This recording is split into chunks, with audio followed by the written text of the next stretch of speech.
c'était un Zesty que j'avais à Old Mountain. Et j'ai tout monté, je monte dessus, je dis, il est bizarre le vélo. Et en fait, il avait été écrasé à l'arrière, le triangle arrière était pété en deux. Mais ça se voyait pas quoi quand je l'ai monté. Donc là, j'avais le vélo cassé en deux et on partait pour filmer 17 jours. Et c'est vrai que là, des fois, la chance te sourit quand même, hein. Et ouais, là-bas, Guillaume et moi, on est tombés malades quasiment dès le début et il nous restait, je sais pas, 15 jours de traversée quoi, avant d'arriver à attaquer les premières grosses pentes. Là, fallait s'accrocher, ouais.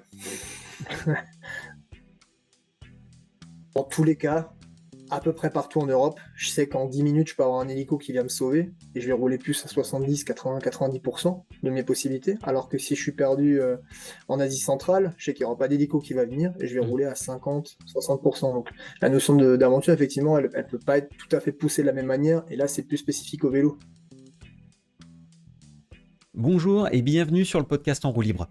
En roue libre, c'est le podcast qui affûte votre connaissance du monde du vélo.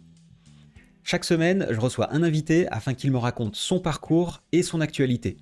Avec lui, je vous partage des histoires inspirantes et on décrypte l'actu du monde du vélo. Je suis Antoine Taillefer et vous êtes En roue libre. En roue libre vous est présenté par Line. Line regroupe des experts dans tous les domaines afin de vous aider à créer des services, produits, contenus et expériences plus pertinents et en phase avec les attentes de vos clients.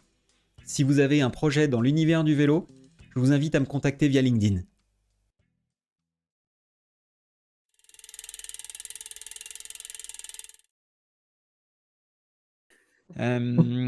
Ok, top. Ben écoute, j'ai envie de dire, c'est parti. Bon. Allez, Salut Fred. Fred Orny, hello Antoine, bienvenue dans En roue libre. merci beaucoup de l'accueil. Ça fait plaisir de te revoir. Bah, carrément, plaisir partagé. Bon, Fred, comment te définir? Euh, Aventurier, explorateur, c'est quoi, ouais, c'est quoi ce qui te caractérise le plus, on va dire, ces dernières années et maintenant? Je sais pas, peut-être qu'on pourrait simplement définir comme ce qu'ils appellent dans le marketing un outdoor lover, mais je pense au sens large, dans le sens où ce que je veux, c'est passer du temps en montagne, ou du temps, dans tous les cas, en extérieur, avec différents objets qui nous permettent de rouler ou de glisser, et d'explorer un peu la planète et d'aller à la rencontre des gens. Je pense que ce serait ça la bonne définition, en tout cas celle qui me ferait plaisir. Ok, ok, très bon. Donc outdoor lover, donc surtout à vélo, mais aussi quand même sur des skis, sur tout ce qui glisse. Donc tu me disais, donc, enfin, t'es moniteur ski l'hiver, c'est ça?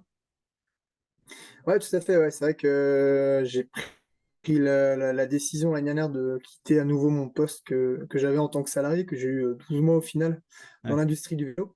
L'industrie du vélo, elle m'a jamais trop quitté, mais par contre, être à plein temps, en tout cas en tant que salarié, avec les avantages et contraintes que ça peut représenter en être salarié, ben, je me suis vite rendu compte, mes collègues aussi, que ça me convenait pas forcément. Donc j'ai essayé de trouver la solution pour à la fois être au contact de la montagne, de la nature, donc continuer à guider en hors piste à ski et en snowboard, et en même temps d'avoir toujours un pied dans le business du vélo que j'affectionne tout particulièrement, qui me permet à la fois de continuer à faire les aventures comme je l'ai fait pendant 7 ou 8 ans précédemment, et en même temps d'être toujours au contact de ce qui me plaît quand même dans l'industrie, quoi. C'est-à-dire pas Hmm. une overdose de toute la partie image de marque, mais quand même une activité forte dans ce milieu-là, ouais, qui me plaît Ok. beaucoup. Donc là, l'équilibre est en train de s'installer plutôt, ouais, dans mon rythme de vie et dans l'équilibre professionnel aussi à trouver forcément, quoi. Ouais, ouais, ok, très très bien. J'imagine aussi que le fait d'avoir une famille aussi, ça aide à se, à se structurer et à caler un petit peu tout ça, non?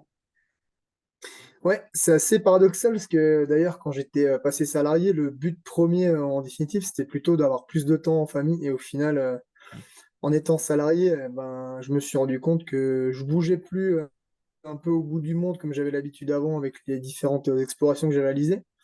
Je bougeais un peu moins loin, mais je bougeais plus qu'avant. Donc j'étais moins à la maison que quand j'étais aventurier. En tout Ok. cas, quand je faisais des aventures, bah, ça m'arrivait d'être effectivement, tu peut-être des fois un bloc où pendant 3 semaines, tu es parti dans un pays lointain, mais après tu es 1 mois, 2 mois à la maison, donc tu es au contact de ta femme et en l'occurrence moi de ma fille. Et là, en vrai, en tant que salarié l'année dernière, c'était presque pire et plus contraignant pour moi parce que du coup, je pouvais pas choisir mes temps de pause et j'avais forcément beaucoup de déplacements un peu partout. Mmh. Donc, ça me convenait pas du tout.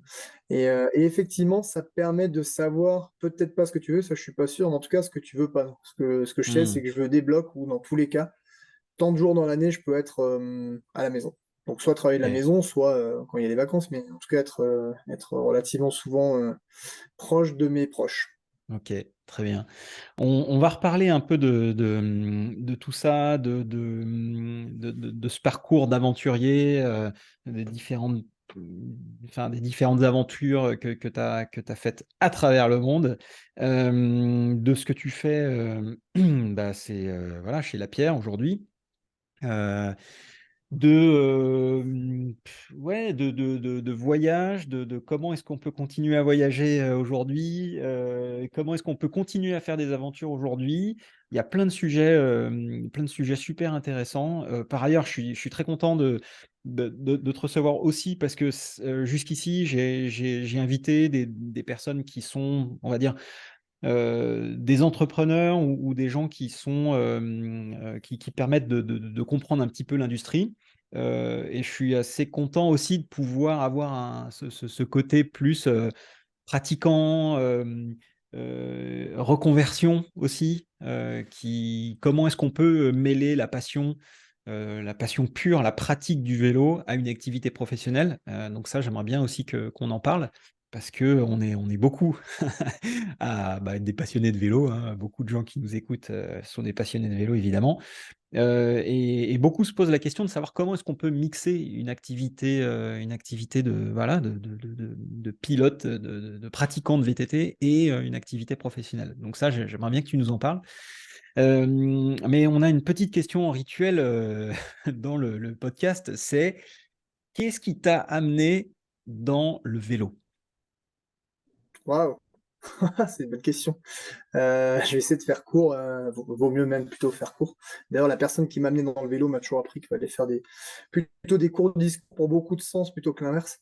Mmh. Quand j'ai fait un DUT moi, Tech Deco, donc technique de commercialisation à Colmar là, et on avait la chance d'avoir un département en haut niveau, donc au lieu de passer le DUT en 2 ans, on le faisait en 3 ans. Et on roulait l'après-midi et le matin, on était en cours. Et du coup, tu as des stages de mise en situation qui sont assez longs quand même en DUT, donc ils font des fois 10, 12 semaines. Première année, c'est 6 semaines, après c'est 12 semaines la deuxième année. Et j'étais parti dans une boîte qui distribuait des vélos et des pièces en France, qui a fermé depuis, elle n'a pas duré longtemps, mais par contre, je m'étais rendu en contact avec une entreprise allemande qui s'appelle Solid Bikes, Mmh. Reverse Components, donc qui font Ouais. des guidons, des potences, ça. Et je sais pas, j'avais bien senti le boss, entre guillemets «à l'allemande», dans le sens Mmh. où bah, plutôt très franc du collier, et il savait où il mettait les pieds, et j'avais bien aimé le bonhomme, hein. Peter Schmitz, un mec qui doit faire 100 kilos, 2 mètres avec la tête rasée, il a vraiment toute l'image d'un Allemand, Mmh. dans le sens où il pourrait faire peur. Mmh. Et après mon deuxième stage, je me suis dit, tiens, un coup, je vais quand même prendre ma bagnole là, en plein été, je vais aller les voir, juste pour les voir, parce que bah, je crois, comme tu disais avant dans l'intro, on est des passionnés de vélo, et là-bas, on pourrait dire dans le jargon que ça puait le vélo. Ils avaient Mmh. leur premier vélo de DH qui était quand même plutôt cool. Ils ont été, je pense, pendant longtemps, pendant au moins 3 ans, ils ont été numéro 3 au ranking UCI de la Coupe du Monde de DH. Ils avaient quand Ah même une belle ouais. équipe, Mmh. sans avoir de gros pilotes. Ils allaient tout à la passion avec peu de moyens. Du Mmh. coup, j'étais allé voir toute l'équipe là-bas qui assemblait les vélos, tout ça. Juste comme ça, à la cool. Et le boss m'avait proposé d'accompagner un de mes potes d'enfance à l'époque qui s'appelle Mathieu Troquier, là, Et qui est bien en, sûr, en Coupe du Monde de dessin. et bien Il faisait sûr, la Mathieu, mécanique, tu vois. qui a Voilà, fait le Dakar, cette année en moto là. exactement. On peut le Magnifique, saluer, hein, qui s'est très bien magnifique. débrouillé Bien sûr, on le avec un pied salue. en vrac, là, ouais. Incroyable. Et bah, du coup, je suis parti avec Matt au début sur les cours, je lui faisais la mécanique, donc sur les Coupes du Monde. Et j'ai fait ça une saison, donc j'imagine que c'était 2006, la saison de Coupe du Monde. Je m'en rappelle un peu quand même que c'était 2006 parce que notamment Fort William m'avait marqué avec Hill qui avait gagné Mmh. haut la main, on va dire. Et comme c'était un de nos pilotes préférés, ça l'est toujours. Ouais. Bon, voilà, du coup, ça m'avait marqué cette saison-là, donc j'étais encore plus à fond dans le vélo. Et je suis allé donner des cours de ski l'hiver parce que mon père était tombé malade et j'avais essayé d'avoir un petit boulot salarié, rien à voir avec le vélo. Et au bout de Mm. 2 mois, mon père malade, je dis ouais, dans la vie, c'est peut-être quand même plus cool de travailler dans un truc qui te donne vraiment qui te fait vibrer, quoi. Donc très vite, je suis parti, je suis allé donner des cours de ski en me disant, je vais voir ce que je peux établir comme projet professionnel, mais un truc qui me collera un peu plus à la peau. Et Peter, toujours ce grand Allemand là, énorme, il m'appelle un jour en plein cours de ski, donc je dis bon, je te rappelle ce soir, en anglais bien sûr. On discutait qu'en anglais à ce moment-là. Et il me dit, ça te dirait d'être le gérant de notre petit magasin, ça s'appelait Bikers Paradise, à Bad Wildbad en Allemagne, là, où il y a une piste qui mériterait, qui a largement le niveau pour être une Coupe du Monde de DH, mais Mm. largement encore aujourd'hui. Elle est vraiment plus qu'engagée, elle va vite. Et j'étais allé une fois et j'avais même pas pu rouler la piste, quoi, tellement, bah, de toute façon, à cette époque-là, j'avais pas un niveau suffisant, mais ça m'a vraiment impressionné tous les passionnés de vélo qu'il y avait là-bas. Du coup, je dis à Peter, moi, je veux bien être gérant d'un petit magasin de vélo, mais je parle pas allemand.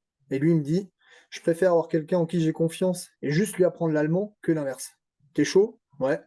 Je lui propose un salaire, il me dit non, non, mais il faut que tu vives quand même. Donc, il m'augmente le salaire, il me trouve un logement. Et il m'a mis, oh, de mémoire, hein, mais peut-être 3 mois à la chaîne de montage des vélos. Donc j'ai appris à rayonner les roues, de certaines choses que je savais pas faire, pour me former en allemand.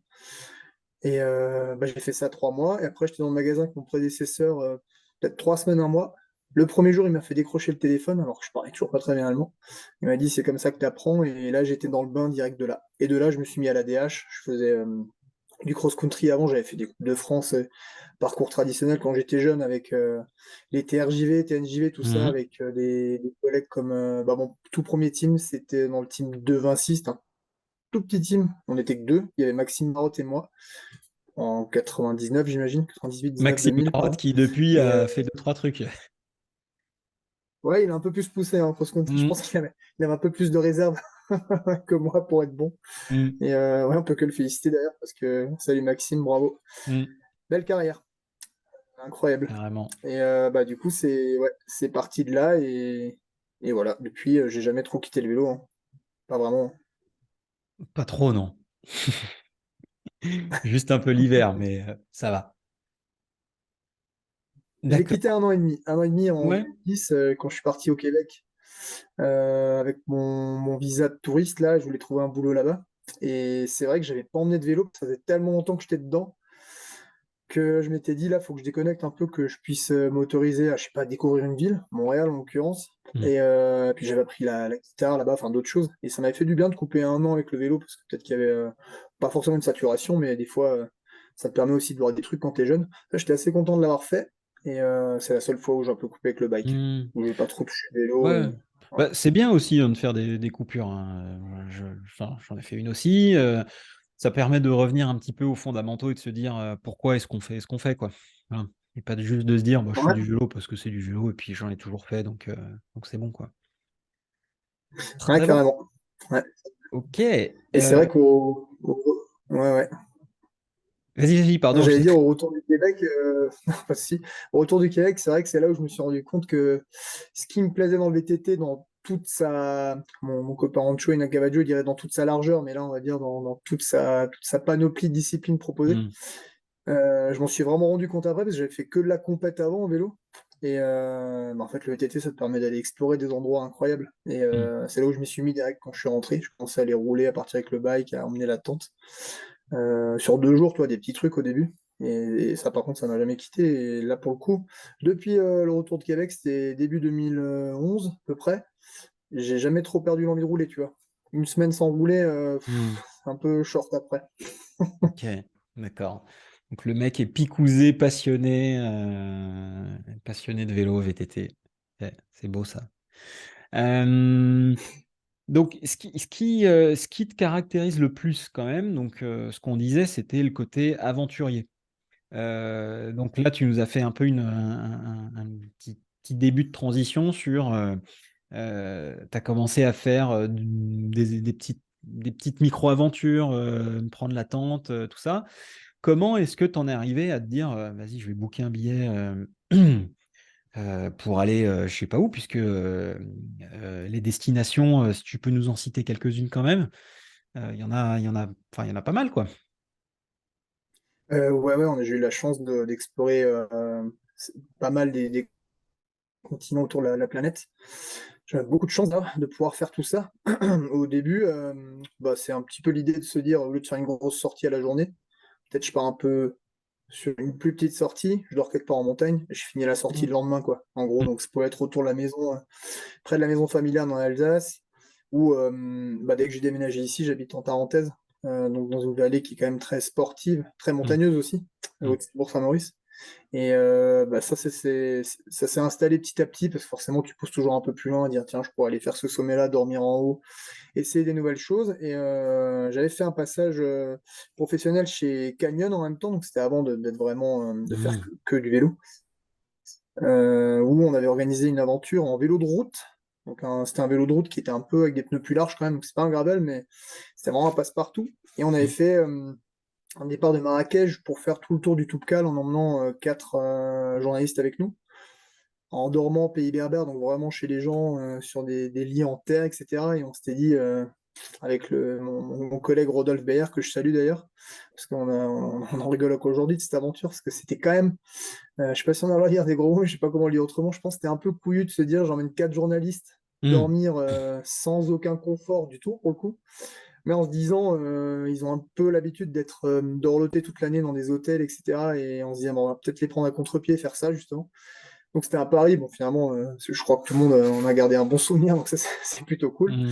Et on s'était rendu compte que même avec un vélo de route, tu vois, avec des pneus larges, donc sans évoquer même le VTT, il y a des trucs incroyables à faire qui se font Mm. depuis toujours d'ailleurs, que des gens ont fait. Ils savaient juste pas qu'ils faisaient de l'aventure peut-être avant. Ouais. Aujourd'hui, c'est peut-être un peu plus médiatisé parce que tu as des ultra-distances, tu as plein de choses qui permettent de mettre ce sport sur le devant de la scène en tant que tel, Mm. qui me plaît beaucoup. Moi, je trouve que c'est hyper cool. Je pourrais pas Et, faire ce qu'ils font d'ailleurs, de et pédaler puis on pendant peut. 24 heures. Ouais, pardon, mais on communique aussi un peu plus là-dessus, quoi. C'est quand même, enfin, c'est cette espèce pas cette espèce, mais cette tendance du gravel et du bikepacking qui, bah, en fait, qui permet tout simplement d'aller explorer des pistes comme il y en a plein au Maroc et comme il y en a plein partout, sans forcément aller sur du technique ou du caillouteux, mais plutôt de la grande piste, du chemin, de la route. Et ça, c'est sûr que c'est un truc qui est en plein boom parce que aussi on a bah, plein de photos, plein d'images, plein de choses qui se font. Et effectivement, il y a les courses d'ultra qui se font et ça permet d'amener de la visibilité à cette pratique du coup qui se développe, quoi. Ouais, carrément. Carrément, je trouve ça hyper cool et je suis admiratif de tous ceux qui le pratiquent j'allais dire, dans cette voie-là, quoi. Quand vraiment ils pédalent pendant des jours, des jours, des jours. J'en avais une au Kyrgyzstan quand j'étais avec Richard là-bas, j'étais plusieurs fois au Kyrgyz. Il y a une course Mm. Red Bull qui est quand même assez intense, là, qui fait un peu le tour du pays. Et ouais, c'était assez impressionnant de les voir se mettre au diapason comme ça, quoi. Mm. Euh, Bah, d'ailleurs, ça nous a même donné des idées, parce qu'avec un pote qui est champion de Bretagne sur route, alors pareil que moi, il a couru il y a longtemps, ça fait longtemps qu'il court plus, qui est très bon en pêche.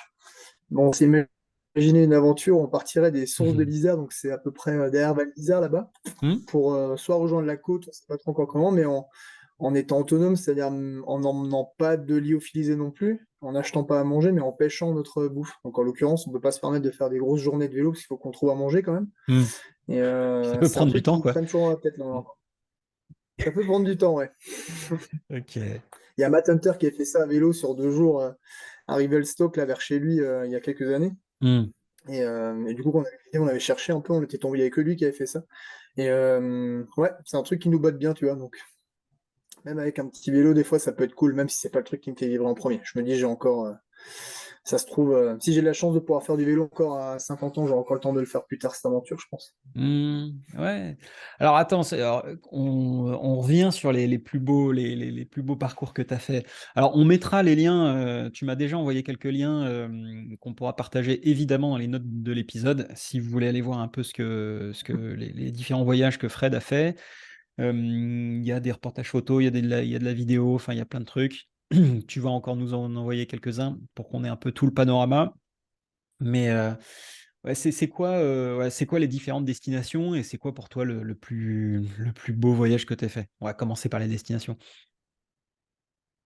Destination, ouais. Moi, j'ai pris l'habitude, dès le départ, bon, je me suis rodé sur deux, trois trucs en Europe où je suis parti en solo. Donc, même sans photographe, et j'ai fait des trucs comme traverser la Suisse, traverser de la forêt nord, par exemple. Mmh. qui sont plutôt aseptisées en tant que telles en aventure, mais qui étaient quand même pas si évidentes, notamment la forêt noire où j'ai pris bien la tempête pendant 15 jours, la neige et bon, c'est quand même un peu galère. Une fois que tu as pris froid, tu as froid pendant 15 jours, quoi. Mmh. Mais ça, c'était bien. Ça te permet de. Je pense que tous, hein, tous les explorateurs qui soient à vélo, en chien de traîneau, en ce que tu veux, ils savent que les premières fois, ils sont partis avec beaucoup trop de trucs. Et Mmh. puis petit à petit, bah, t'épures un peu tout, quoi. Toute cette partie-là, au début, là, ça m'a mis un peu le pied à l'étrier. J'ai démarré, forcément, tu as aussi moins de moyens quand tu démarres j'allais dire des partenaires et des sponsors. Donc moi, j'avais démarré avec 3000 balles et un vélo, quoi, chez Lapierre, en Mmh. 2015, je pense, ou 16. Et il fallait que je fasse avec ça pour essayer de faire du contenu. Et puis moi, ça me permettait de me rôder et vraiment voir si j'étais assez, je sais pas, apte juste à faire ce type d'aventure. Donc j'ai Mmh. commencé par là. Et puis bah, comme ça m'a vraiment fait accrocher, que j'ai vite trouvé un peu mon fonctionnement, tu vois, de qu'est-ce que j'emmène, quel sac, enfin tout mon matos, tout ce qu'il fallait, de l'habitude de l'entraînement, c'était prise assez vite aussi. Elle n'a pas beaucoup évolué en fait depuis toutes ces années. Et ben, je me suis autorisé après à avoir un peu comme dans les films, mais en gros, une map monde. Je mets un Mmh. point sur la carte. Et bon, des fois, je tombais bien, des fois pas bien. Ce qui est sûr, c'est qu'en faisant ça, je me suis fait assez vite une liste des pays que j'avais nommés A. Donc, les pays A, c'est ceux qui n'ont jamais trop été faits à vélo, ou où il n'y a pas trop de choses qui ont été faites dans la manière que moi je veux réaliser sur un vélo. C'est-à-dire que même si je monte avec le vélo sur le dos, je veux descendre. Si j'atteins un sommet, c'est pour le redescendre à vélo. C'est pas pour promener mon vélo en haut et le redescendre sur le Mmh. dos, ça m'intéresse pas. Oui. Par exemple, aller faire mon vélo, ça m'intéresserait pas. Mmh. Et donc cette liste A, c'est vraiment ce que je voulais faire en tant que pilote, en ayant la chance d'avoir les partenaires qui me suivent. Et la liste B, c'est un peu tous les pays plus classiques que tu peux faire plus tard et qui ont déjà été faits à vélo. Mmh. Typiquement, Moab aux US, c'est cool, mais je pourrais le faire plus tard, ça m'intéresse moins pour créer une aventure. Oui, Et donc oui. partant de là, ça élimine déjà pas mal de destinations, on va dire, ouais. OK. La Bon. première qu'on ait faite, je suis parti, c'est mon pote Tito qui m'a invité au Népal. Je suis parti avec Jérôme Clemens et Tito Tomasi. Ouais. Et on a fait Avec le Team Netar départ d'un des aussi, points les plus bas du Népal. j'ai Pardon? Ouais, Team Netar, Team ouais. exactement. Mmh. Et Will, voilà, exactement. C'est deux Français qui habitent à La Réunion maintenant. Ouais. Et donc on est partis ensemble sans trop se connaître, mais en aventure, je pense que tu dois lier assez vite des liens au rythme Mmh. des galères qui puissent t'arriver. Ouais. Sachant que lui, avant le départ, il avait mangé, on soupçonne d'avoir mangé du chien et il a eu une petite crise de foie, ça a été un peu compliqué pendant 2 jours. On pensait OK. qu'on allait devoir le rapatrier à Katmandou. Non, Mmh. non, il s'est accroché. Et là, on avait fait le tour des Annapurna qui est plutôt classique. Et après, on était allé traverser le Mustang. Ça, c'est beaucoup moins classique parce que c'est le royaume interdit jusqu'en 92. Tu pouvais pas y aller. Il n'y avait aucun accès possible. OK. Et on allait au bout du royaume interdit jusqu'à la frontière tibétaine. Et bon, effectivement, on a eu vraiment pas mal de galères mécaniques, techniques. Mmh. Aucune galère physique à part ce départ de Will qui a été pas facile, mais bon, il s'est accroché. Et partant de là, c'est vrai que c'est Tito qui m'avait un peu encouragé au début. Toi qui m'avais mis le pied à l'étrier, je le salue, Mmh. parce qu'on s'écrit souvent, mais on a moins la chance de se voir alors qu'on est quasiment voisins. Mais Mmh. c'est vrai que nos emplois du temps sont pas toujours c'est pas facile, quoi. Ouais. Mais voilà, Tito c'était bouge parti beaucoup, de ouais. là. Mmh. Et suite à ça, effectivement, on a enchaîné avec, par exemple, avec Dan Milner, qui est un aventurier. On a fait une première autour de l'Elbrus en Russie, euh, par tous les plus hauts sommets, donc tous les plus hauts cols qui peuvent se rouler à vélo, j'allais dire. Mmh. Ça avait été fait. Par en bas, oui, on avait déjà fait le tour de l'Elbrus à vélo, mais pas par les sommets, les glaciers, etc. Il y avait 140 rivières à traverser, un truc comme ça, plus le glacier de l'Elbrus à traverser à la Mmh. fin. Ça se faisait. On l'a fait en 7 jours.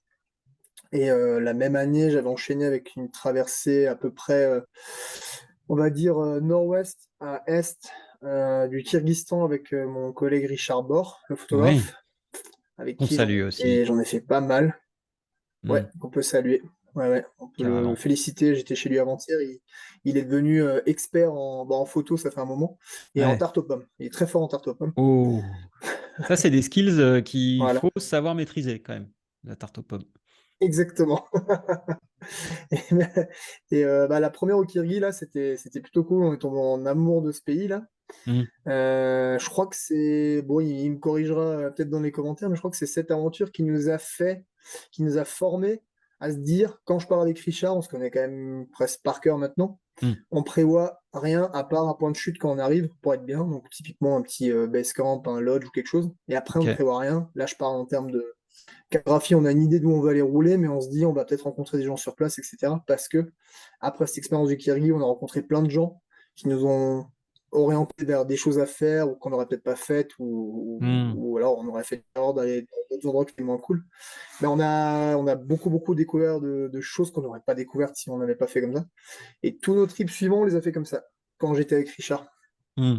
Et on a enchaîné Éthiopie, Rwanda, je sais même plus, on est retourné au Kyrgyzstan, on est en Équateur, traversé le Québec et le Vermont, euh, toute la Norvège aussi, ouais, ça c'était cool, c'était assez aventure quand même, on va pas soupçonner. Un bout de la Géorgie, enfin voilà, un peu Ok, les destinations ouais, ouais, ouais, très bon. Et est-ce qu'on a eu que... la chance de traverser. Pardon? Ouais, c'est un peu les pays qu'on a eu la chance de traverser, de rencontrer, etc. Ouais.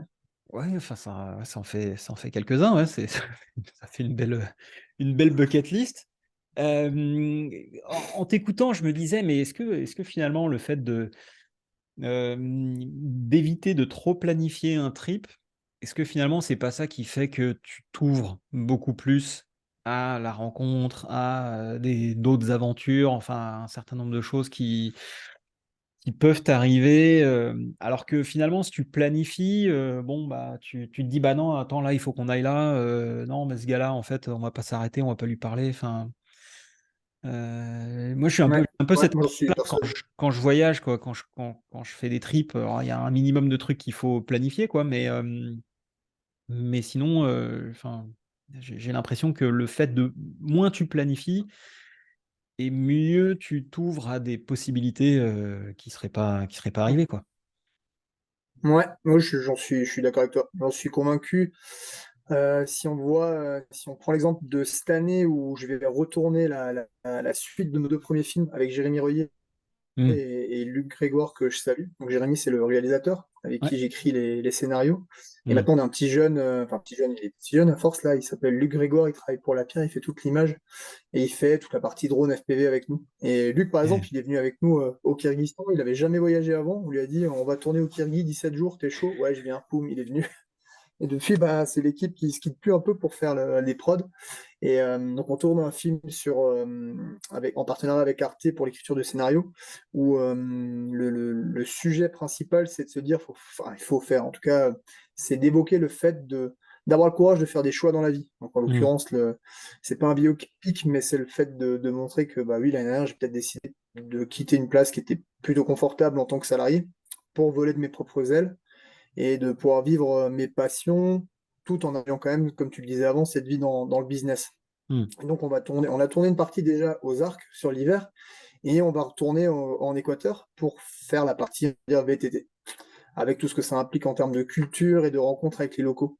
Hmm. Et quand j'étais en Équateur la première fois en 2019, je pense, avec Richard Borne en 2021, j'étais la première fois. C'est vrai qu'on était allé en se disant il y a quand même beaucoup de signaux à rouler, pas besoin de prévoir, comme d'hab, donc on n'a rien prévu, à part l'arrivée sur place, dans un petit base camp au centre de Quito, qui est pas la ville la plus safe du monde quand même. Et déjà, on s'est fait des super potes rien qu'à ce base camp là, mais vraiment des liens très forts. Enfin, en tout cas, moi je me rappelle avoir pleuré en partant, et Richard aussi, et eux aussi. Donc déjà, Ok. même avec la fatigue, tu te dis que tu as noué des liens qui sont relativement forts quand même. Hmm. Et on s'est mis. Il y a un téléphérique qui monte au-dessus de Quito qui va quasiment à 5000. Donc peut-être le deuxième jour, on a fait ça avec Richard. Et il a pété son appareil en deux le deuxième jour. Manque de bol. Hmm. Il s'est pris une gamelle au mauvais endroit, a pété l'appareil, donc le trip était foutu. Il fallait quand même qu'on ramène des photos. On peut, on peut saluer la ténacité de Richard encore une fois parce qu'il avait un Fujifilm à ce moment-là. Et il n'y a juste pas de Fujifilm, il n'y a aucune boutique en Équateur pour cette marque-là.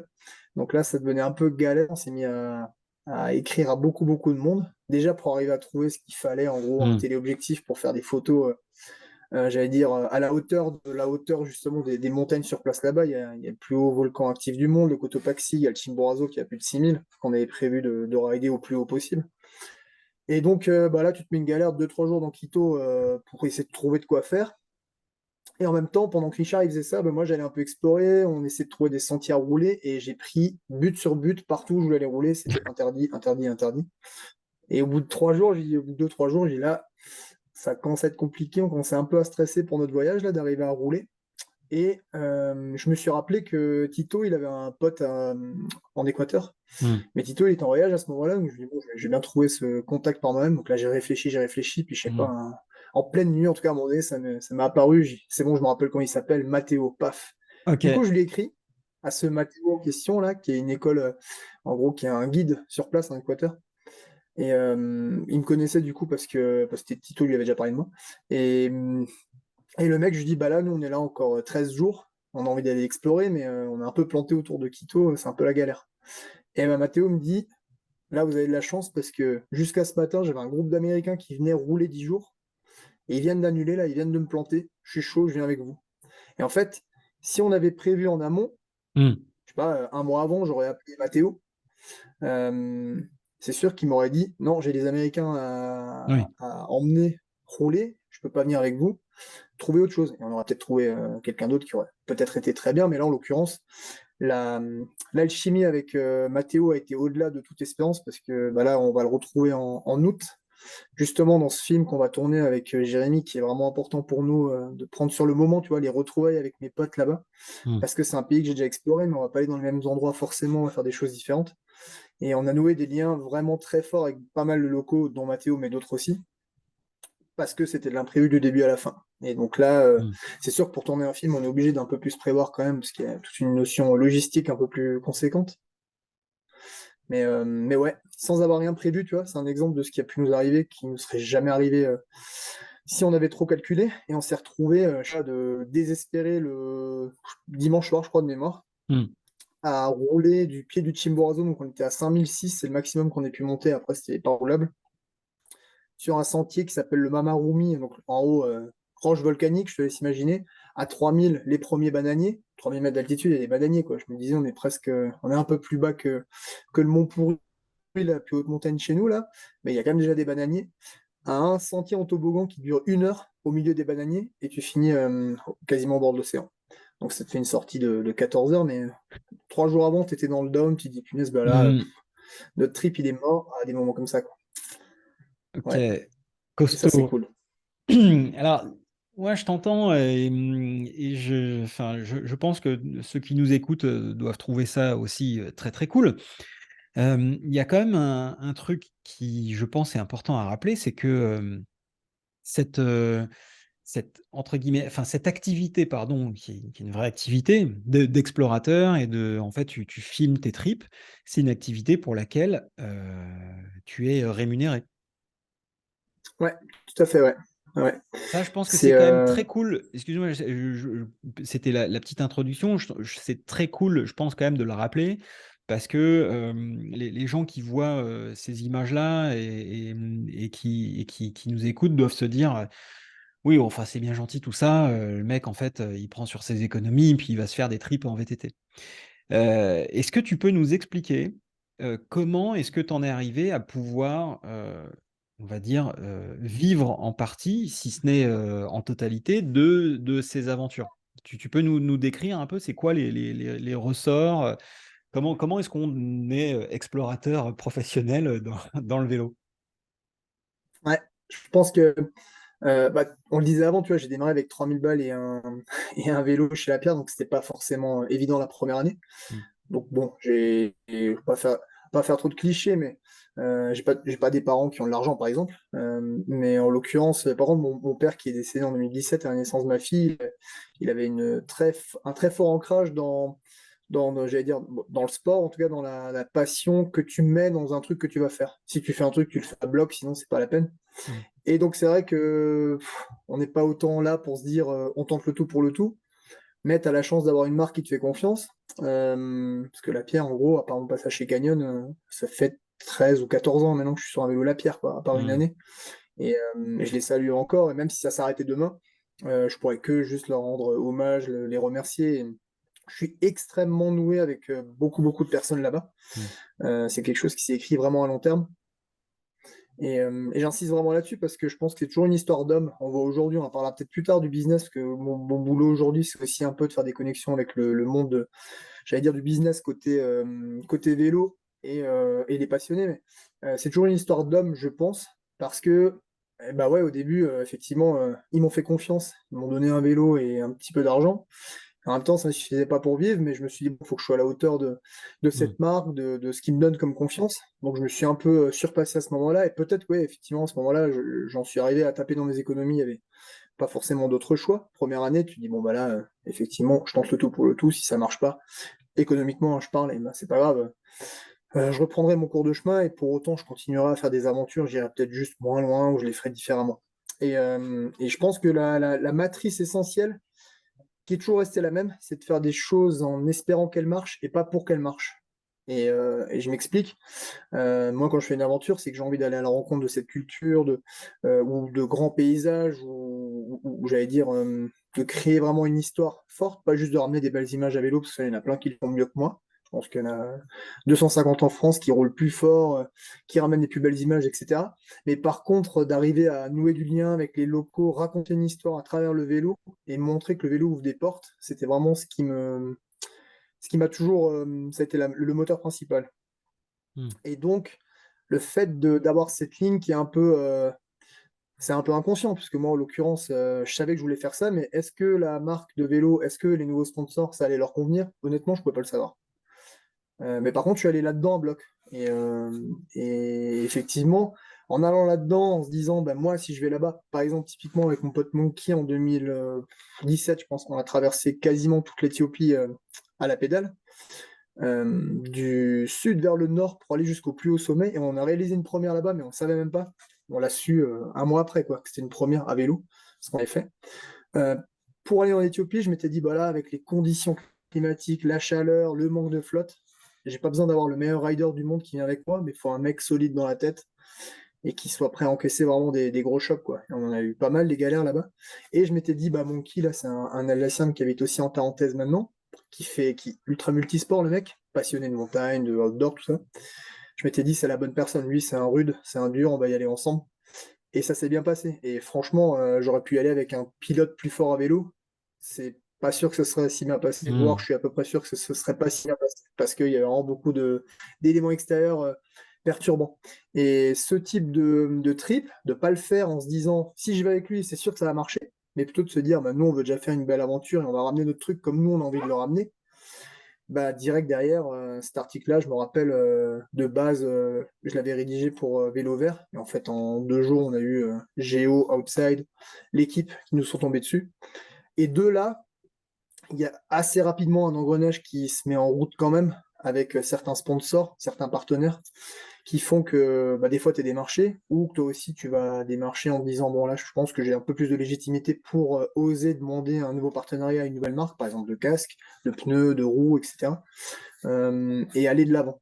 Et donc ça se construit quand même petit à petit sur la confiance avec les gens par exemple Mavic, je pense que j'ai jamais roulé aucune autre marque de roues à Mmh. part pour tester, si des fois j'ai une paire de roues à essayer, mais depuis 2012, je crois que j'ai roulé que des Mavic et ça s'est Mmh. construit petit à petit, sur la confiance. Et j'allais dire, encore aujourd'hui, si on parle plus tard de mon boulot actuel où j'ai une partie qui est un peu sur le team de cross-country, il y a des contrats qu'on a signés sur une poignée de main, quoi, l'année dernière, sans avoir, tout de suite à dire, je le couche sur le papier. Donc c'est quelque chose qui s'écrit quand même, faut pas aller au plus offrant, en tout cas moi, c'est pas ma vision de la chose et il m'est même arrivé de me séparer de certains partenaires parce que qui pourtant donnaient pas mal ou qui étaient, j'allais dire en contribution, soit financière, matérielle, ils donnaient beaucoup. Mais par contre, il y avait pas d'échange, pas forcément sur le développement de produit, mais sur l'échange de qu'est-ce qu'on peut construire ensemble, est-ce qu'il y a une histoire à raconter, et cetera. Et ça m'est arrivé de me séparer de certaines marques et d'aller vers un partenaire qui me donnait moins, mais qui me convenait mieux. Mmh. Et ça, pareil, une marque qui a moins de moyens, mais qui voit que tu fais pas cet effort-là, mais en tout cas qui voit que t'es pas là juste pour faire cracher la vache à lait et puis prendre les ronds, le matos. Honnêtement, ça arrive jamais que le mec derrière, il te plombe ou il te plante un couteau dans le dos. Et donc, ça se construit petit à petit sur, l'image dans les médias. Moi, je sais que j'étais moins bon, je suis moins bon sur les réseaux sociaux, parce que c'est pas forcément mon truc, mais, c'est vrai qu'on a une tendance, je pense, pour les réseaux sociaux, à faire un truc pour que ça plaise justement. Parce que, il y a le besoin de la c'est rapide, c'est l'instantané, c'est du snack content, tu vois, qui vient vite. Donc je fais le boulot pour arriver à donner ce qu'il faut sur les réseaux, mais c'est pas là où je m'épanouis pleinement, on va dire. Et à l'inverse, je sais que toute la partie, création d'images et rédaction de texte pour, des médias, c'est quelque chose qui me passionne et que j'aime vraiment beaucoup. J'adore Mm. écrire, raconter les histoires, la manière dont on a vécu certaines choses. Et là, je sais que c'est plus un point un peu moins faible, on va dire, par rapport à d'autres. Et c'est vrai qu'aujourd'hui, ça a découlé de rédiger des articles pour les médias, à peut-être plus cette passion avec Jérémy Royer maintenant d'écrire des histoires et d'essayer de faire un grand film dans le sens longueur, hein, 30 minutes, et de le faire le mieux possible. Et, euh, et après de le transmettre dans les festivals et tout le boulot qui va avec, voilà, qui fait que effectivement les partenaires te font confiance. Pour autant, je dois à chaque fois présenter des projets et convaincre, hein, bien Bien sûr, sûr, trouver ouais. Mm. les ressources nécessaires pour payer à la fois les gens qui nous accompagnent pour produire les images, et puis pour aussi arriver à mettre de la gamelle, j'allais dire à jour, parce que ma fille, elle mange pas des pneus, donc tous les jours, Mm. faut quand même arriver à faire Bah, en sorte qu'elle soit à elle a dû l'abri des essayer besoins. un petit peu, elle a dû se faire les dents dessus, non? Elle s'est fait un peu les dents dessus, ouais. Ça va, elle aime bien le vélo. Ça va. D'accord. Donc le parcours d'aventurier à vélo, il se construit avec donc de la confiance, avec au début bah, pas grand-chose, et puis faut montrer un peu ce que tu sais faire avec le peu que les marques te donnent. En gros, c'est ça? Ouais, ouais, ouais, je pense que tu peux. Si tu faisais une comparaison avec la compétition, je vais pas faire un résumé binaire parce que ça serait trop simple, trop simplificateur, mais en tout cas, en compète, le but c'est de performer quand même. Donc Mm. une marque, tu as quand même beaucoup plus de chances qu'elle te prenne si tu es très fort en enduro, par exemple, plutôt que si tu es 90e, à part peut-être dans le temps, quand Cyril Gracia était très fort, c'est vrai qu'il gagnait pas de course, mais il faisait une bonne image pour le Mm. vélo. Il y a eu plein de pilotes comme ça. Euh, c'est sûr qu'un mec comme Samy, il arrive à mixer à la fois l'image et la performance. Après, il y a aussi, c'est pour ça que je disais avant que c'est une histoire d'humain, il y a des coureurs qui, à un moment donné de leur carrière, perfent moins bien, ou alors même qui rentrent dans un gros team, tu te dis, bah là, c'est sûr qu'il va tout péter. Et en fait, non. Et selon la marque qui est derrière, selon les gens qui sont dans la marque, soit ils l'ont juste pris pour faire la perf et le mec se fait virer rapidement, c'est quand même hyper dur et je trouve ça vraiment Mm. très très dur, hein. Surtout le milieu du VTT qui a peut-être un peu moins de moyens, tu vois, en route tu peux te dire je peux changer d'équipe, je me refais la cerise, je reviens. VTT je trouve ça un peu plus, peut-être les places sont un peu plus chères en fait simplement. Euh, et il y a certains teams où les gens sont peut-être un peu plus humains par exemple, et ils se disent bon bah là le gars il perf pas, mais c'est pas pour autant qu'il va pas perfer demain, après-demain ou après-après-demain. Mm. Et chez les compétiteurs, c'est vrai que c'est un peu plus on-off. Nous, on a une confiance qui s'inscrit dans le long terme, qui fait que, de manière générale, il y a certains mecs qui produisent de l'image en aventure, notamment à vélo. Tu es à peu près sûr que quand ils vont monter un projet, il y a au moins tant de partenaires qui vont suivre. Dans le milieu du vélo, c'est sûr, dans le milieu de Mm. l'aventure en général aussi. Ouais. Donc du coup, enfin, oui, il y a le truc aussi, c'est que quand tu montes une aventure, bon, il y a quand même peu de chances, à part si tu pètes un objectif comme Richard en Équateur, mais il y a quand même peu de chances que tu ramènes pas quelques images quand même. C'est vrai, c'est vrai. Il y a la météo qui est toujours un peu joueuse, Ouais. mais bon, tu ramènes soit une ambiance, si c'est pourri, ben, ce sera plus, Mm. encore plus accentué sur le côté culture et rencontre, hein. Mais oui, Ouais. oui, dans tous les cas, tu arrives normalement à ramener des images, sachant que peut-être un des trucs à garder en tête, c'est effectivement de jamais rouler à 100%, quoi. Je pense qu'on est à, surtout si t'es loin, tu Mm. roules à 70%, je pense, max, parce que tu peux pas te permettre de te faire mal, ouais. Oui. Ouais. Et d'ailleurs, il t'est arrivé un peu des galères, enfin, des trucs un poil chaud où tu t'es dit, bah là, quand même faire attention. Ouais, ouais, mécanique, j'ai eu, bah, c'est vrai qu'au Népal, comme je disais avant, on a eu pas mal de galères, pas tant sur mon vélo, mais on a dû se débrouiller sur certains autres vélos où, ouais, ouais, ça a été compliqué. J'ai un collègue là, je peux saluer Tim que tu as cité avant, il a Mm. pété son corps du roue libre en plein milieu du Mustang. Ouais, c'était un peu compliqué, il fallait être inventif. Alors, il y a une bonne équipe de gens qui aimaient bien la mécanique, donc ça a été. On s'est retrouvé à prendre deux rayons de la roue avant, les couper en petits bouts et attacher la cassette sur les rayons de la roue arrière. Donc, on a fait une espèce de fixie au final. Et dans les grosses descentes, ben, on a enlevé la chaîne. Et il a roulé tout le reste du trip comme ça. Ça passait les vitesses et tout, c'était nickel. Et après, en galère en tant que tel, j'ai eu la chance de ne pas en avoir beaucoup. Mm. Ce qui présuppose juste de bien faire le choix du matos au départ, donc éviter tout ce qui est un peu trop light, quoi. Notamment les pneus, les roues carbone, jamais en trip, c'est sûr. Ouais. Et t'évinces déjà une bonne partie du problème. Mm. Ce qui nous est arrivé, c'est qu'on a tourné Kumis, donc c'est notre dernier film qu'on a tourné au Kyrgyzstan, qui est une traversée nord-sud du Kyrgyzstan. jusqu'au pic Lénine à 7100 mètres, 7132 mètres. Je suis arrivé là-bas, ça m'est jamais arrivé. J'ai déballé le vélo, je l'ai monté. C'était un Zesty que j'avais en All Mountain. Et j'ai tout monté, je monte dessus, il est bizarre le vélo. Et en fait, il avait été écrasé à l'arrière, le triangle arrière était pété en deux. Mais ça se voyait pas quoi quand je l'ai monté. Donc là, j'avais le vélo cassé en deux et on partait pour filmer 17 jours. Et c'est vrai que là, des fois, la chance te sourit quand même. Hein. 15 jours, peut-être 3 semaines avant, mon pote Steph, qui habite à Bishkek, la capitale, au Kirghiz, il m'avait dit prends quand même un vélo pour Jérémy, ça pourra servir. Et je lui avais pris le même vélo que moi. Et du coup, bah, j'ai eu la chance de rouler le cadre de Jérémy avec mes composants. Et Jérémy, il a eu la chance de rouler un KTM semi-rigide 100 mm de 2004 pour m'accompagner à Bien, filmer.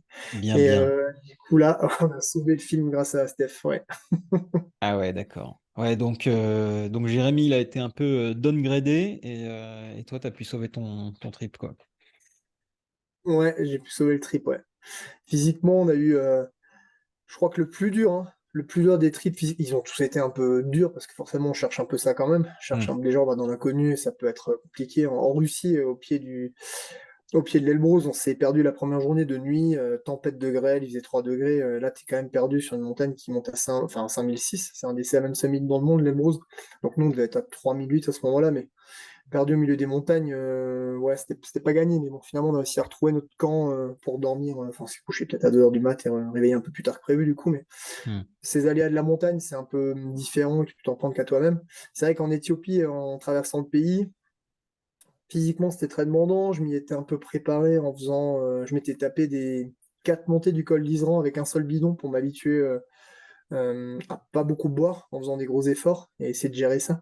Ce qui est pas super habituel pour nous parce qu'on a l'habitude de beaucoup boire, quoi, forcément, quand on pédale. Et ouais, là-bas, Guillaume et moi, on est tombé malade quasiment dès le début et il nous restait, je sais pas, 15 jours de traversée, quoi, avant d'arriver à attaquer les premières grosses pentes. Là, fallait s'accrocher, ouais. Mais bon, faut Hmm. réduire le rythme hein, et puis s'adapter. Il n'y a pas le choix. Hein. Et si tu ménages un peu la machine, tu peux y arriver quand même. En l'occurrence, ça avait marché, mais Hmm. faut y aller. Faut vraiment s'écouter, quoi. Mm. Ok, ok, ok. Euh, si on switch sur la partie pro, entre guillemets, mais plutôt business, parce que le reste est pro quand même, mais sur la partie business, tu peux nous en parler un petit peu de justement ce que tu fais aujourd'hui. Euh, Dis-nous tout. Bah, c'est vrai, comme tu le disais, aventurier, c'est hyper cool. Moi, je suis sorti de ma mission chez Lapierre quand je suis reparti de mon poste de salarié. J'avais quand même envie d'avoir encore un pied dans l'activité, dans le monde de l'industrie. Hmm. Donc, on a fait le choix avec, je peux le saluer, Dorian Tabot, qui est mon manager depuis très longtemps maintenant chez Lapierre, depuis 6 ans, je pense, à peu Hmm. près, de repartir sur le tournage d'un film, mais qui me prendrait peut-être, en tout cas sur la partie Lapierre, un bon tiers de mon temps. Donc, en gros, j'ai un tiers de mon temps dans l'année qui est toujours consacré à faire des aventures. Et bah, l'année dernière, on s'était effectivement, donc, quand j'étais encore employé, on s'est un peu motivé à se dire, est-ce qu'on ramènerait pas la pierre sur le devant de la scène, en tout cas essayer, hein, en cross-country. Et Ok. bah, une fois qu'on avait le truc en tête, de se dire on va remonter un team de cross, on n'a pas trop réussi à se le sortir de la tête. Donc ça a été euh, psychologiquement et ouais, on n'est pas des gens qui aiment, enfin, ni Dorian ni moi, on n'aime pas forcément faire passer les choses au forceps, Hmm. donc forcer les gens, pour que ça se fasse naturellement, j'allais dire dans la bonne humeur, même si c'est un peu cliché, mais en tout cas, d'arriver à construire quelque chose, bah, encore une fois, sur la confiance, en étant transparent, etc., et pas à tout prix avoir le plus gros team, le plus gros pilote, etc., mais qui est aussi des gens qui veuillent embarquer avec nous. Et le team, il était signé le jour de Dorian, l'anniversaire le 20 juillet, moi le 21 juillet, on a signé le 20 juillet à, je sais pas, à 21h30, j'ai eu le coup de fil que c'était parti pour le team. Donc bon, c'était un beau cadeau pour nous deux déjà. Et donc en gros, en 4-5 mois, c'était sur les rails et c'est là que ça commençait à être plus stressant pour nous. Ça, on n'y était pas préparé, mais c'était que le début, quoi. De ce fait-là, qu'on ait eu cette motivation, cette envie d'aller de l'avant et de créer cette équipe, jusqu'à jusqu'à aider pardon, dans le recrutement des coureurs, etc. Bah, ça m'a forcément fait créer des liens avec la Hmm. manager de l'équipe qui s'appelle Céline Nutsebo, Oui. un personnage incontournable du cross-country de Bien par son sûr. père et toutes les équipes qui ont été avant, hein, Mmh. sur la scène française et internationale. Et donc on a créé, entre guillemets, en tout cas on m'a créé cette mission on peut l'appeler Sports MTB, donc je m'occupe des relations entre ce team de Coupe du Monde et la pierre. Alors au quotidien, ça peut être, j'allais dire au quotidien, c'est même plus prendre des nouvelles des athlètes, être sûr que tout aille bien dans la structure, qu'ils aient besoin de rien en termes matériels, en Mmh. termes logistiques, en termes de budget, avec un peu d'huile à mettre des fois entre les différents fonctionnements qui sont pas toujours forcément tu connais pas tout le monde, que ce soit le team connaît pas tout le monde chez Lapierre et inversement, tu vois, le R&D il connaît pas tout le monde dans l'équipe non plus. Ouais. Et donc je suis là pour faire un peu le lien, donc je vais sur la Coupe du Monde principalement et je participe aussi à certains training camps. Le directeur sportif, il habite juste à côté, c'est un Italien, il est à la Tuile. C'est cool. Pardon. J'ai un chat qui est hyper joueur, qui me fait tomber mon téléphone. Désolé. Et donc, on est relativement proches, on peut passer pas mal de temps ensemble à Mmh. discuter des coureurs, voir ce qui va pas, etc. Donc, ça, c'est assez chronophage, mais c'est passionnant. Et ça, c'est une bonne partie de mon boulot maintenant. Faire cette relation entre le team et la marque Lapierre. Et je roule aussi encore pour la pierre avec les médias. Donc, par exemple, quand il y a un OK. nouveau vélo qui va sortir, selon le type de vélo, hein, mais ceux qui me concernent, donc c'est plus soit on va dire les e-bike light, type Isesti chez la pierre, ou les vélos All Mountain, je peux créer des aventures et j'emmène les journalistes rouler. Et je m'occupe des ambassadeurs France pour la marque. Donc toute une petite équipe. Alors route et VTT, mais quand même plus VTT, parce que je suis plus sur la partie Mmh. MTB Sport avec des gens comme par exemple Yanis Pelé, qu'on connaît maintenant, qui a tourné beaucoup de films. Il y a un film sur sa vie là qui va sortir en septembre par exemple, et d'autres gens qui sont là, Simon, Lilou, etc. Toute une équipe d'ambassadeurs qui aident sur les événements par exemple, qui Mmh. sont diplômés pour accompagner des gens rouler quand il y a un nouveau vélo qui sort. Des fois ils viennent avec, et ils créent aussi du contenu chacun. Donc il y a un suivi à faire qui prend un peu de temps, mais qui permet d'être sûr qu'ils aient tout bien fait de leur côté dans leur job d'ambassadeur, sans qu'on empiète trop sur leur vie professionnelle, parce que souvent ils ont un autre boulot à côté. Mmh. Et en même temps, on s'assure, en tout cas mon boulot, c'est m'assurer qu'ils aient tout bien à temps. Voilà, donc OK. ça c'est en gros toute ma mission pour la partie la pierre. Et comme j'aime bien, je m'en mets pas trop sur la tête, mais j'aime bien les gens passionnés.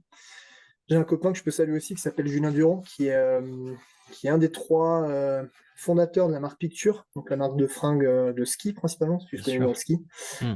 Et cette année, Picture s'est lancé dans le vélo, donc c'était prévu depuis un moment. On a vu ça. Ouais. Et ben Julien, du coup, avait eu l'idée avec Antoine, qui était marketing manager, mais qui est parti chez Picture en début d'année, de peut-être externaliser au début toute la partie, j'allais dire, création de contenu, ambassadeur, implantation dans le milieu du VTT, on va dire, de manière Mmh. générale. Et ils m'ont proposé cette idée en me disant, est-ce que ça te dirait de travailler pour Picture, en externe du coup, Mmh. en complément de ta mission, de ton boulot d'aventurier, de ta mission chez Lapierre. Et je leur ai relativement vite dit que pour une autre marque, je l'aurais pas fait. Par contre, considérant qu'il y avait Julien dans la boucle qui avait créé cette marque, qui est une marque de passionnés de l'outdoor, ça c'est clair, Mmh. c'est évident. Je pense que ça se ressent même sur les produits. Du coup, j'ai pas hésité. Donc je leur ai dit oui. Donc là, je m'occupe du contenu VTT pour Picture. Des ambassadeurs, encore une fois, de leur recrutement pour l'Europe et pour la France, enfin surtout pour la région de Bar, donc c'est Allemagne, Autriche, Suisse et la France. Et là, encore une fois, le but pour nous, c'est de trouver les bons ambassadeurs dès la première année, s'assurer qu'ils aient tout à temps et construire une histoire avec eux et écrire des belles histoires qui soient en alignement direct avec la philosophie de Picture qui est relativement précise quoi, en termes d'engagement environnemental, etc. Mmh.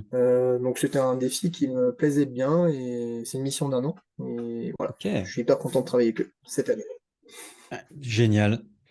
Du coup, ça m'amène à une question qui me trotte dans la tête, puisque Picture est une marque engagée, hem et que du coup, que tu bosses avec elle, en fait, ce qui m'intéresse d'avoir, ce qui m'intéresse de savoir, c'est comment est-ce qu'aujourd'hui, en 2023, on arrive à mêler, l'aventure, à VTT, le voyage, et des engagements, on va dire, environnementaux.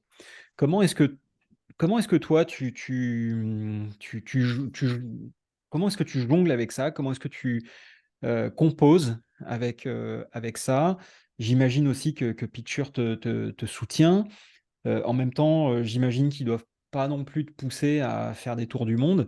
Comment aujourd'hui on peut être, en 2023, un aventurier vélo, voyager et le faire de manière, responsable? Ouais, c'est une vaste question et Mmh. le piège dans lequel faut pas tomber, et j'en vois certains tomber dedans, pas trop dans le vélo, mais plus dans le ski, ce serait d'être moralisateur. Mmh. Parce que, à moins d'être, à moins de vivre dans sa caverne, je pense que personne ne peut se permettre de l'être, en fait. Alors après, donner des conseils, pourquoi pas, effectivement. Effectivement, personne n'est parfait, et surtout le milieu de l'outdoor ne l'est de loin pas, je pense. Et d'autant plus le milieu du vélo, et c'est assez paradoxal parce que le milieu du vélo, que tu te dis aujourd'hui, bah, c'est un des moyens de transport les plus écologiques, les plus verts, que ce soit en e-bike ou pas. Pour autant, on a énormément de conteneurs qui arrivent de l'autre bout du monde et on passe Mmh. notre vie à prendre les voitures pour aller sur les événements, et cetera. Et c'est nécessaire au développement de l'industrie, et cetera, et tous les à côté, hein, qui sont nécessaires au déploiement d'une image, même juste au déplacement des équipes, hein, qui travaillent, pour une entreprise. Donc, c'est vrai que c'est assez délicat.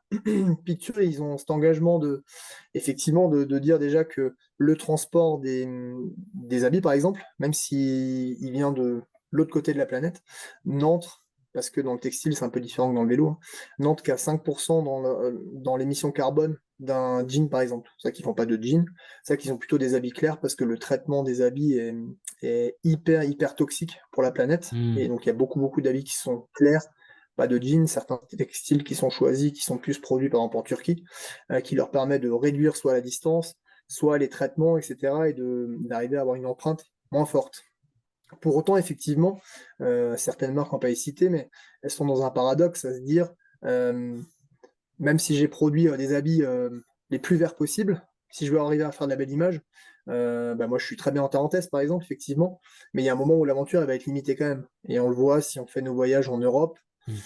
dans tous les cas, à peu près partout en Europe, je sais qu'en 10 minutes, je peux avoir un hélico qui vient me sauver et je vais rouler plus à 70, 80, 90% de mes possibilités. Alors que si je suis perdu en Asie centrale, je sais qu'il n'y aura pas d'hélico qui va venir et je vais Mmh. rouler à 50, 60%. Donc la notion d'aventure, effectivement, elle ne peut pas être tout à fait poussée de la même manière. Et là, c'est plus spécifique au vélo. Parce qu'effectivement, en alpinisme, si tu vas faire les cosmiques à côté de Cham, bon, ça suffit, tu es déjà bien parti en aventure pour la journée. Tu peux bien dormir le Mmh. soir. Donc il y a cette notion-là qui fait que bah, c'est vrai que à vélo, on a, en tout cas, peut-être pas le besoin, mais l'envie, une fois qu'on y a goûté, en tout cas, de repousser plus loin l'aventure, et donc ça présuppose parfois de prendre l'avion, Mmh. ce qui est pas évident. Euh, voilà, après, ça m'est déjà arrivé, hein, même dans mon entourage proche de certaines personnes, de me dire, donc des personnes qui me disent, mais là, quand même, tu as pris l'avion 4 fois l'année dernière, par exemple, et je l'entends, bien sûr, parce que je pourrais être mieux et simplement le prendre 0 fois, l'avion. Après, il y a aussi cette démarche de vouloir montrer ce qui se passe ailleurs, parce que ça peut aussi permettre de. Alors, sans être non plus. Le but, c'est pas de dire on influence le monde, on n'a pas inventé la pasteurisation non plus, hein, mais en tout cas, si on peut déjà influencer quelques personnes et leur montrer qu'il y a des choses incroyables qui se font dans le monde, au-delà même de l'aventure, c'est hyper cool. Et moi, je vois que des trips que j'ai fait dans le monde de certaines personnes qui sont venues en festival nous voir, me disent bah là, moi je serais pas allé en Équateur rouler, par contre, à la maison, bah, j'ai pris la tente, je suis allé rouler 2 jours, Mmh. j'ai campé, etc. Alors que tu vois, je l'aurais pas fait si j'avais pas vu le film. Donc ça fait plaisir. Et donc cette influence-là, elle est de toute façon, elle est forte chez certaines personnes, mais elle va être modérée sur le nombre de personnes pratiquantes. Mmh. Pour autant, c'est quand même, ça peut être un moteur et ça peut même être une seconde chance pour plein de gens, quoi, qui vont se dire je me mets au sport ou je me mets à l'aventure, etc., etc. Et c'est vrai que l'industrie, de manière générale, pour revenir sur la question plus écologique, c'est toujours hyper délicat. Faut pas être moralisateur et se dire sur quel pied je vais danser. Donc, oui, oui, j'aurais pu prendre moins d'avions, mais en l'occurrence, je me dis aussi, si je prends le problème à l'envers, que jusqu'à mon voyage à Montréal, quand j'ai déménagé là-bas, j'ai jamais pris l'avion. Donc ça fait que j'ai au moins 25 ans dans ma vie où j'ai jamais Mmh. pris l'avion. Je suis pas parti en vacances, Mmh. à part quelques courses FIS donc internationales en Italie, en Suisse, où on a pris la voiture pour y aller. Jamais, jamais, jamais. J'avais jamais volé. Donc il y a des gens, hein, qui m'ont déjà dit, bah là tu prends l'avion, ouais, mais si je compte sur une vie, Bah, en l'occurrence, une personne qui me l'avait dit, elle avait Mmh. pris 400 fois l'avion avant et elle a même bâti sa carrière là-dessus. Ouais, OK. Et donc c'est un peu facile de dire: «Bon, ben, moi, par contre, je suis plus d'accord de le prendre aujourd'hui ou de prendre Mmh. l'hélicoptère». Alors l'hélicoptère, c'est un engagement qui est facile ici parce que quand on emmène les gens, en hors piste, moi, ça fait peut-être, ça fait quand même bien 4 ou 5 ans que je fais plus du tout des ski. Je le prends Mmh. plus du tout. On prend les pots de phoque et si les gens veulent pas prendre les pots de phoque, eh ben, ils ont qu'à trouver un autre guide, mais ce sera pas avec moi. Ouais, c'est ça. Hem, mais le message des marques, pour plus l'introduire dans le milieu pur business, il est beaucoup plus délicat que nous, parce que nous, on a toujours ce côté un peu, bah, c'est quand même à la cool, quoi. Tu es ambassadeur, tu es pilote pour une marque. On va jamais trop t'en vouloir non plus si tu as ramené une Mmh. belle aventure. Par contre, une marque, en tant que telle, le message transmis, bah oui, c'est vrai que ça doit être délicat, Ouais. instrumentalisé en tout cas, et il faut pas se perdre. Donc je sais que chez Picture, les valeurs sont fortes et que le message est fort à faire passer. Et effectivement, ils seront pas fans que je prenne une fois l'avion pour aller faire un long courrier. Bon, ils préféreront ça plutôt que je me déplace tous les jours sur des petits trajets en avion ou en voiture, par exemple. Mmh. Et, euh, et donc, il y a forcément une balance à trouver, quoi. Et de manière générale, dans l'autre dedans, on voit qu'il y a certaines autres marques qui sont là-dessus pas aussi claires parce que même si elles ont un message avec certaines campagnes marketing qui sont alimentées sur le côté vert, la même marque, elle peut aussi faire des campagnes sur quelque chose qui est tout l'inverse, quoi. Qui est à l'opposé. Et on le voit sur plusieurs campagnes en ce moment. Et là, je me dis, c'est hyper flou parce que du coup, j'ai fait un peu de vert pour donner bonne conscience, mais par contre, Mmh. j'ai besoin de la mode, peu importe, pour faire plus de chiffres. Et Ouais. quand on sait qu'aujourd'hui, à peu près, je sais pas, 80% des marques dépendent de grands groupes, à part quelques marques qui survivent encore dans le vélo, bah, le but principal, c'est quand même de faire de l'argent. Et donc eux, ils sont sur une chaise un peu moins confortable, je pense, que quelqu'un comme une grosse marque. Si on peut citer Patagonia, par exemple, qui a effectivement, qui draine dans sa roue plein de petites autres marques, typiquement Picture, hein, qui est une très très petite sœur, mais qui est quand même conséquente aujourd'hui en termes de taille Mmh. d'entreprise, qui marche un peu dans ces pas-là et qui, je sais pas si on peut dire qu'il fait aussi bien, parce que je pense qu'il y a certains points où Picture est peut-être même meilleur que Patagonia, puis d'autres où peut-être que c'est effectivement pas si facile d'arriver à ce niveau-là. Mais en tout cas, on peut pas enlever à ce type de démarche d'essayer ou d'aller un peu de l'avant dans ce sens-là. Et ça, je trouve ça cool. Et ouais, voilà. Je sais pas si ça répond à ta question, Ouais, mais ouais, bien je parlais sûr. Non, beaucoup là. mais en fait, ce qu'on comprend, c'est que c'est loin d'être simple. C'est pas aussi tranché, la limite entre, ce que certains pourraient appeler le bien et le mal, voilà. Et en fait, je pense qu'il faut trouver un équilibre entre, je pense que ce qu'on apporte, là, dans ton cas, c'est de l'inspiration, c'est du voyage, c'est de l'aventure, c'est certaines valeurs et effectivement, bah, l'impact, environnemental et c'est sûr que si on réduisait, enfin, si on réduisait, je veux dire l'impact d'un trip à simplement l'impact environnemental en disant: «Bah, ouais, voilà, ça on peut mesurer, tu as consommé, tant de tonnes de CO2 machin». Bah, en face, je pense qu'il faut aussi mettre en face, l'impact positif, qui sont, bah, parfois des choses qu'on peut pas forcément trop évaluer. Alors, je sais que c'est une pente qui est glissante parce qu'on peut, enfin, voilà, moi j'ai une voiture, hein, j'ai une voiture, il y a des trucs que je peux pas faire sans la voiture. Je me déplace à vélo tous les jours, mais bon, bah, voilà, je suis quand même toujours obligé d'avoir une voiture, certains peuvent me taper sur la gueule parce que, ben, j'ai cette voiture-là, bah, voilà, je compose avec quoi, si j'avais le choix, voilà. Donc c'est un sujet qui est large, qui est vaste, qui mérite qu'on s'y attaque avec un petit peu de précaution parce que, il faut prendre le truc dans sa globalité, mais en tout cas, c'est important, je pense d'avoir ça en tête et c'est vrai que pour le coup, Picture, c'est une marque qui a vraiment bien ça en tête et de là à dire, de là à comparer à Patagonia, je pourrais pas dire, mais ce qui est sûr, c'est que ces gens-là font des trucs très, très sérieux et c'est magnifique ce qui se passe et c'est très, très cool qu'ils soient dans le vélo donc et puis très, très cool aussi qu'ils passent par quelqu'un comme toi pour développer leur présence dans le vélo. Je sais qu'il nous reste quelques petites minutes avant que tu doives enchaîner. Ces quelques minutes, je voudrais qu'on les passe avec quelques questions rapides. Où est-ce qu'on te suit du coup? Où est-ce qu'on voit tes aventures? Est-ce que vas-y, dis-nous tout. Bah, le classique, c'est Instagram et Facebook, bien sûr. Fred Hmm. Orny Explorer, ça, c'est plutôt facile. Pour la Hein, partie dans la film, c'est description. vrai Ouais. qu'on... Ok, merci beaucoup. Pour la partie film, c'est un peu plus spécial dans notre cas avec Jérémy quand on les tombe, parce que c'est vraiment ce qui nous tient à cœur, c'est nos films en tant que tels, je pense que tu l'auras compris. Hmm. Parce que c'est vrai qu'on les sort pas en ligne, on les sort pas sur YouTube de manière générale, pour d'abord les consacrer au festival. Hmm. En gros, Tchela, il avait été acheté assez vite par Pathé, donc c'était un premier film qu'on avait fait à la sortie du Covid, qui racontait une petite histoire, un défi sportif plus, entre Val d'Isère et Chamonix, et qui maintenant est quand même disponible en ligne sur le site du Banff Festival, tu sais, donc le Banff en tant que tel qu'on Hmm. connaît, hein, qui a la version européenne aussi maintenant. Donc là, lui, il est visible là-bas dessus. Et Kumis, pareil, il n'est pas sorti en ligne parce que ça fait pile 1 an qu'il est dans les festivals.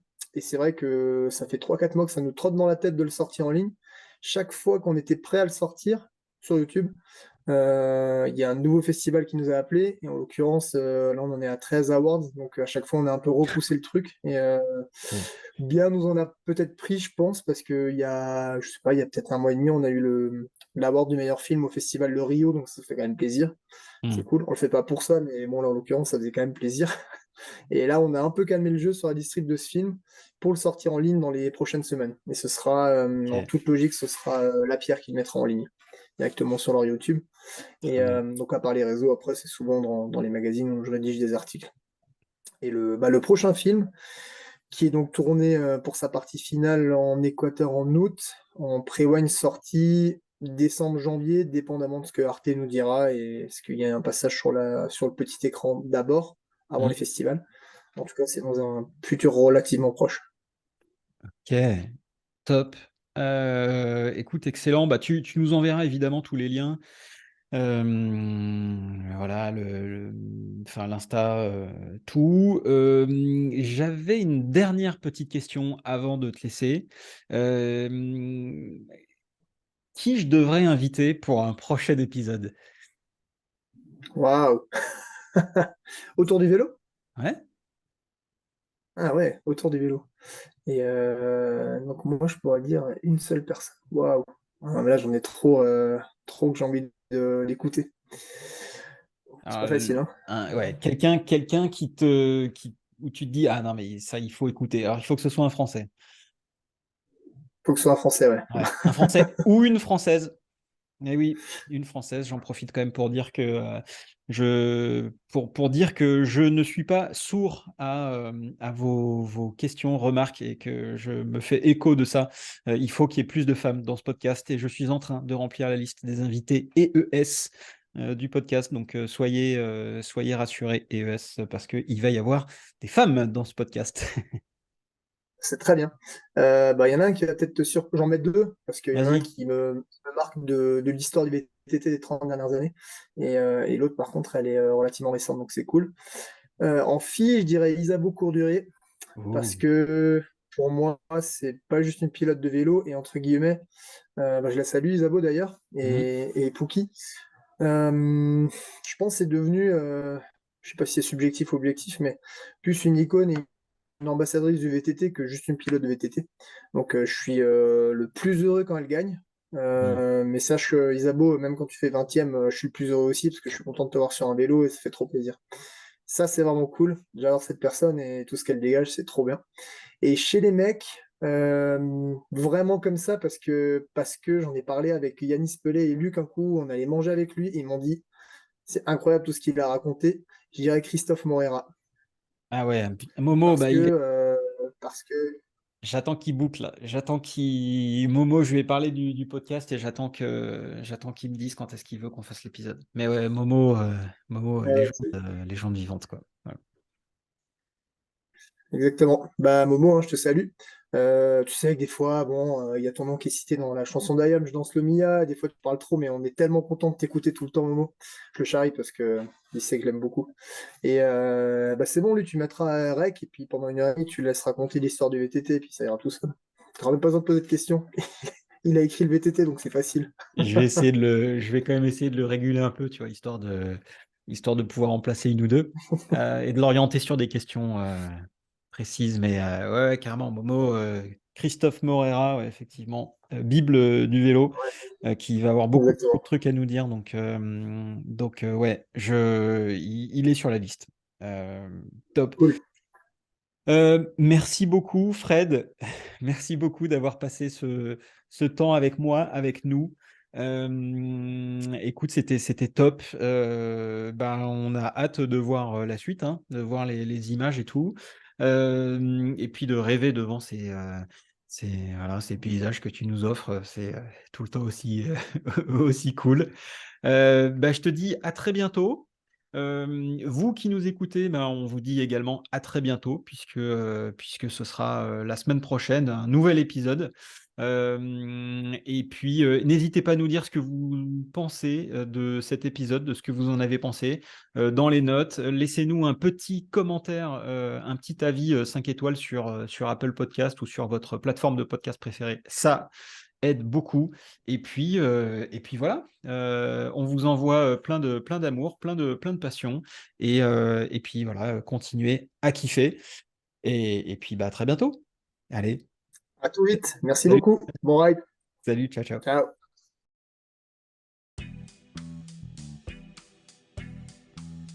Merci d'avoir regardé ou écouté cet épisode du podcast En roue libre jusqu'au bout.